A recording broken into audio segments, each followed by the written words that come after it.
Litar pintas adalah punca utama kebakaran. Tapi ramai yang terlepas pandang dengan punca litar pintas ni. Punca yang pertama, wayar lama dalam dinding. Ramai tak tahu, wayar dalam dinding tu pun ada jangka hayat. Bila dah reput, penebat dia koyak. Lepas tu wayar panas dengan wayar sejuk bersentuh boleh terus short. Rumah lama dan tambah pula dengan tak servisnya, memang bahaya. Faktor kedua ialah air dan kelembapan. Air ni musuh utama dia elektrik. Kadang wap dari bilik air pun boleh masuk soket, terus arus bercampur. Cuba untuk elakkan soket yang terlalu dekat dengan tempat yang lembap atau basah. Contohnya sinki dapur atau bilik mandi. Faktor ketiga ialah pemasangan DIY tak ikut standard. Sambung wayar ikut suka, tak ketat, tak ikut warna. Bila arus tinggi dia cair.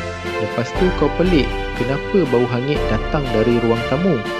Jaga-jaga itu permulaan nak berlaku litar pintas lah tu. Korang semua kena alert dengan punca awal kepada litar pintas.